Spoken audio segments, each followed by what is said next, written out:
Assalamualaikum warahmatullahi wabarakatuh. Sampailah kita di makam Nabi Musa. Kita akan berziarah di makam Nabi Musa alaihi salam, di mana seperti yang kita ketahui bahwa Nabi Musa alaihi salam memiliki tongkat yang berubah menjadi ular dan tongkatnya dapat membelah lautan. Nabi Musa alaihi salam berhasil menolong kaum Bani Israel dari kejamnya Raja Fir'aun. Kemudian Nabi Musa alaihi salam meminta kepada kaum Bani Israel untuk pergi ke Palestina.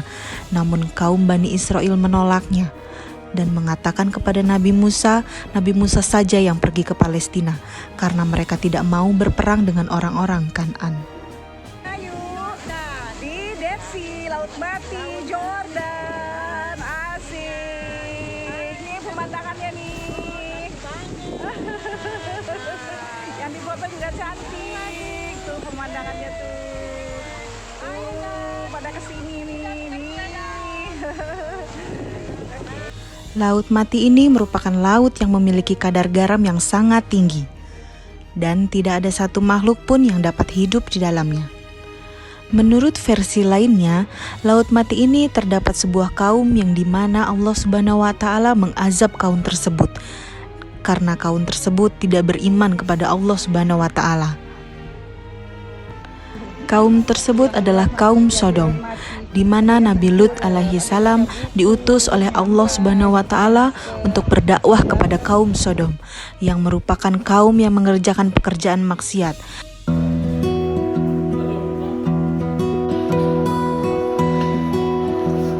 Makan apa?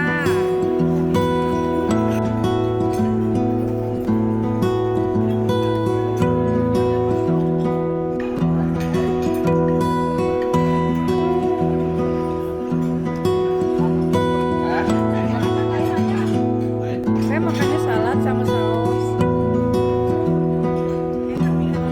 Iya.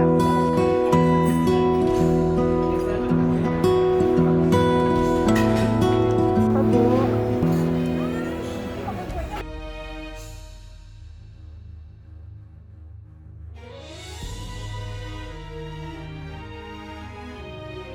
Sore bisa. Kalau dua hari, karena Petra itu luas sekali Bapak Ibu. Petra ini bukan satu tempat yang kita lihat baru balik, foto di tempat itu baru balik. Bukan. Petra itu sekitar 45 km persegi. 45 km persegi mau lihat semuanya di Petra. Ada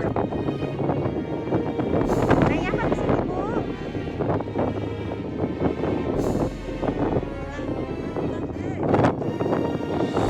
Ayo Kak Akso.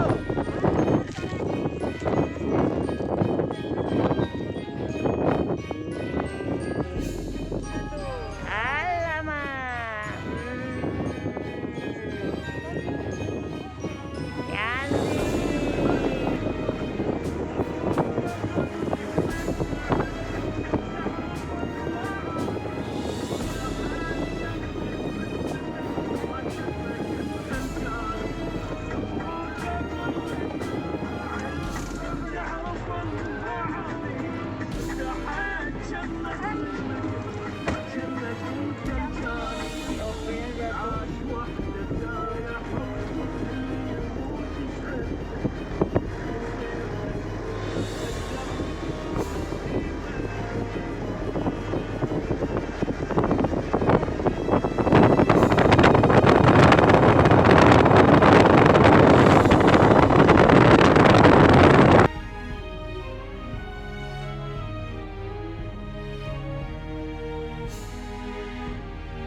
Ternyata tinggi banget deh. Ya, tuh. Satu lagi. kalau ada yang mau naik ke atas boleh Bapak Ibu.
2, 3, video dimulai nih. Ibu-ibu diri dulu ya.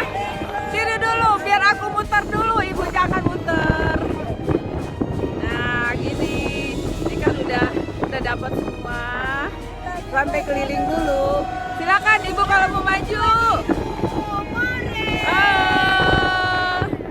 Satu-satu teratur. Iya, ayo. Iya, Eni semua yang terakhir.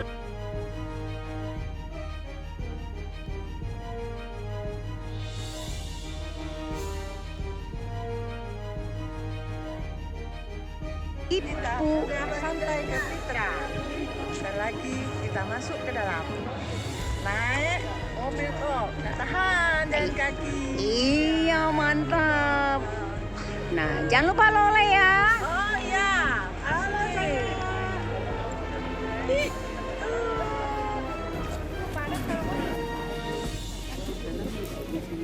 Perjalanan menuju Petra dimulai yang rombongan yang dengan jalan kaki.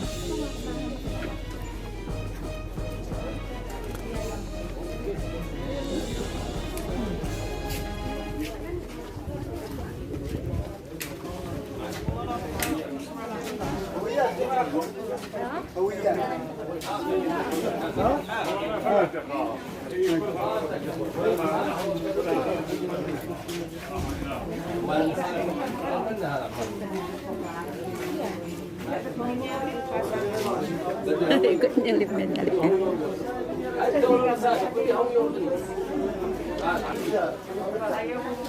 وياكم معكم؟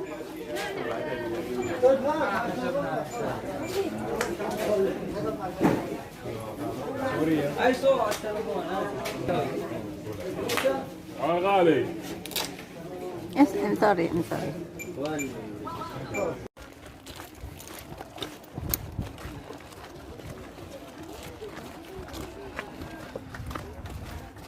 Perjalanan di Petra, di sekelilingnya nampak bukit-bukit yang sangat indah sekali.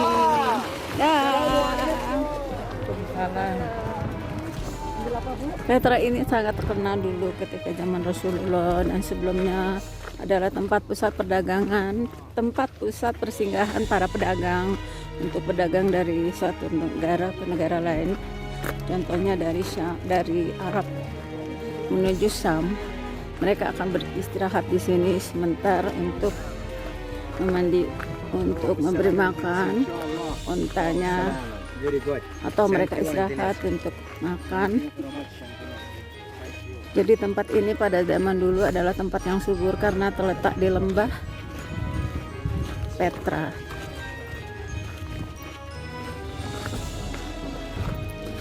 Astagfirullah. Lembah Petra ini adalah terletak di negara Yordan. Berapa?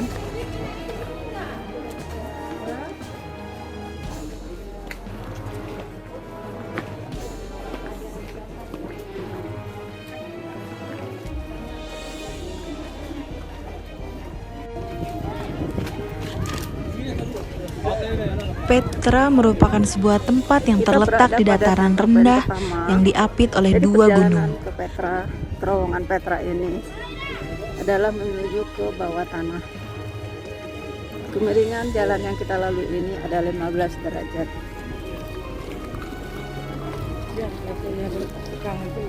Hah? Ini video tuh. Oh iya itu ya. Center aja dari jauh, nggak usah gerbang, nggak usah kota. Iya, udah kelihatan kok. Ini aku ituin video nih.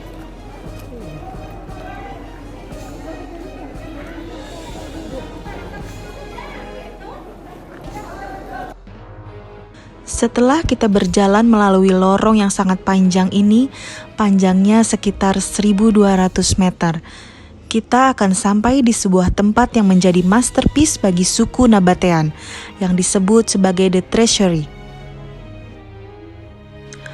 Petra juga dikenal sebagai Lost City, karena Petra pernah hilang selama 500 tahun. dan kemudian ditemukan kembali oleh pengembara yang bernama John Ludwig Burckhardt yang berasal dari Switzerland. Tempat ini memiliki kehebatan bangunan-bangunan yang dipahat oleh orang-orang dari Nabatean. Petra terletak di dalam kawasan Wadi Musa, atau di dalam Al-Quran terdapat kawasan Irom. Irom adalah kawasan yang terbentang dari utara Arab Saudi, Oman, Yaman, sampai sepanjang Sinai. Di dalamnya terdapat banyak sejarah, termasuk juga kaum Ad dan kaum Thamud, serta kisah-kisah Fir'aun.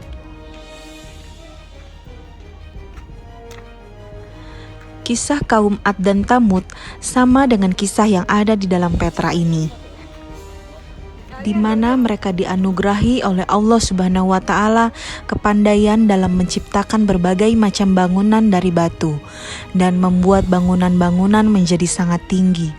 Namun karena mereka tidak beriman kepada Allah Subhanahu wa Ta'ala, Allah hancurkan negeri tersebut.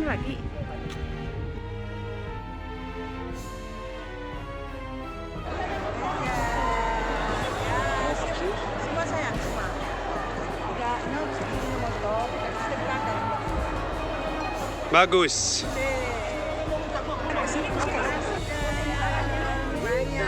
Nggak capek. Ibu di mana sekarang? Di gerbangnya. Oke. Naik apa, Bu? Kakinya nggak kuat. Aduh sayang.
Di sini adalah tempat mata air Musa yang berada di Jordan, di mana kita bisa lihat batu yang besar. Pada saat itu Nabi Musa memungkulkan tongkatnya di atas batu tersebut.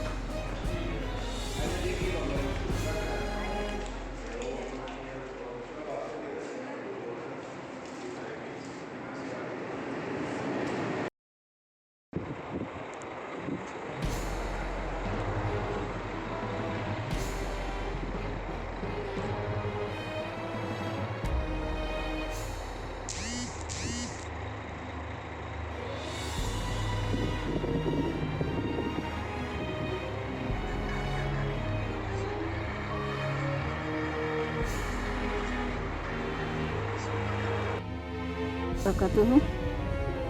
Hari ini tepat pukul 15 waktu Yordania atau pukul 3 sore kita sampai di Goa Ashabul Kahfi. Ashabul Kahfi artinya Ashabu Sahaba, Kahfi Goa. Ashabu atau As-Sahaba yaitu sahabat. Ashabul Kahfi artinya sahabat Goa. Kita berada di sini. Ashabul Kahfi sudah berubah menjadi suatu tempat yang menjadikan objek wisata sehingga dikelola dengan baik.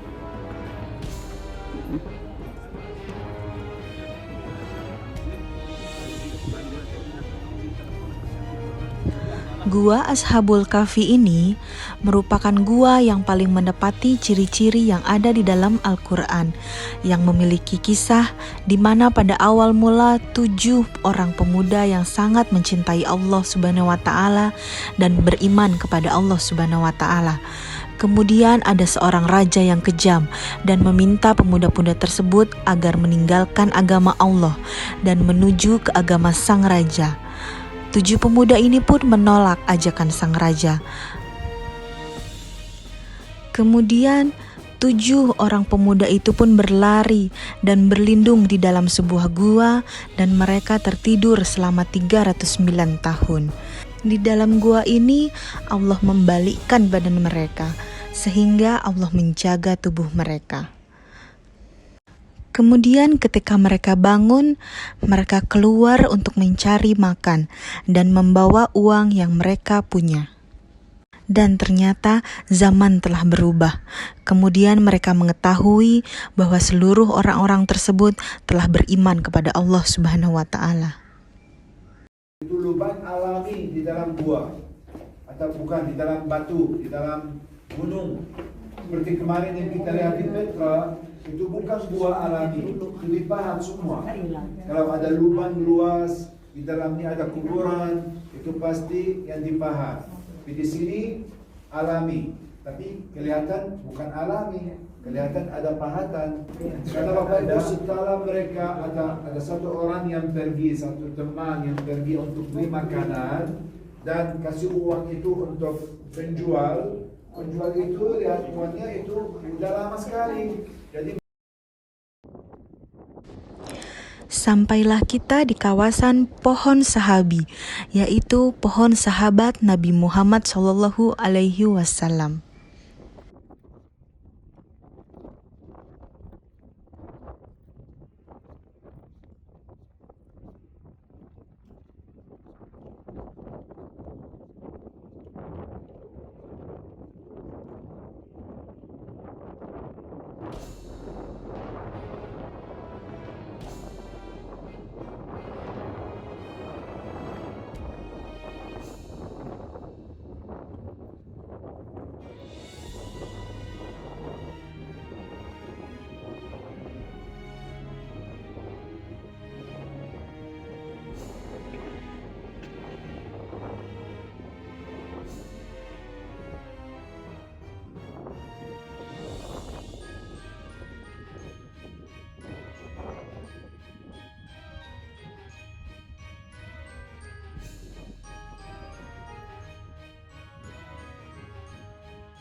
Pohon ini merupakan tempat berlindungnya Nabi Muhammad SAW saat beliau menemani pamannya Abu Thalib untuk berdagang ke negeri Suria. Pohon ini juga menjadi tempat pertemuan antara Nabi Muhammad SAW bersama seorang biarawati yang bernama Bahira, yang merupakan biarawati yang mendapatkan sebuah mimpi bahwa suatu saat akan bertemu dengan Nabi terakhir.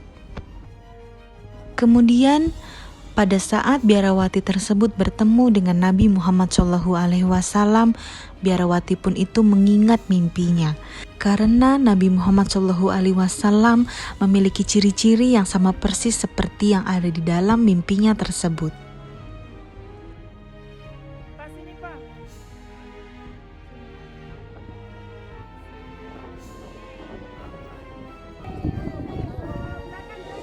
Ini adalah rombongan tur kami yang sedang berada di pohon sahabi.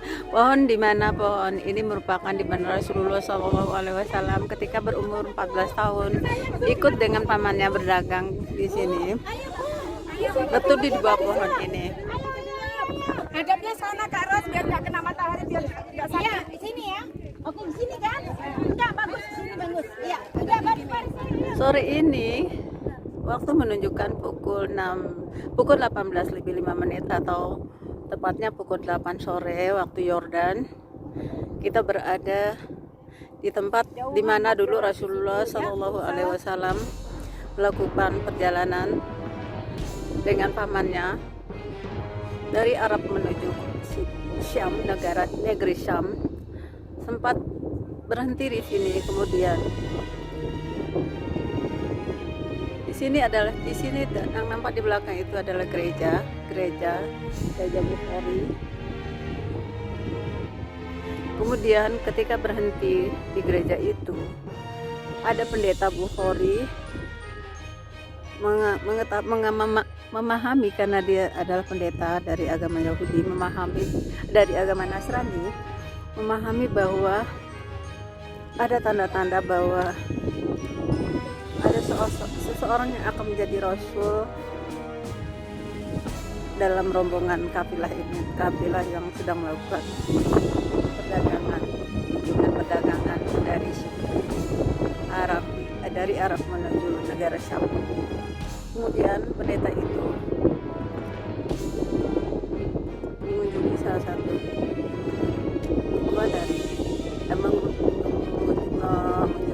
mengatakan dalam rombongan tersebut ada seseorang yang akan menjadi rasul.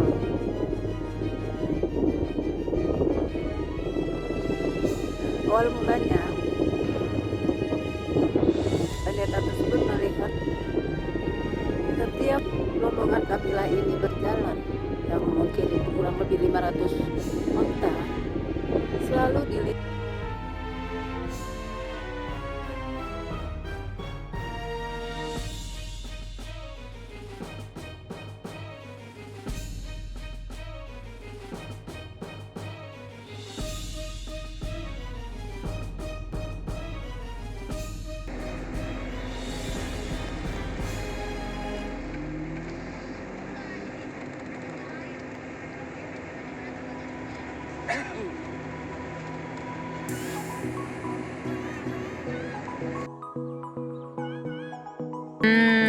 Sampai jumpa lagi ya.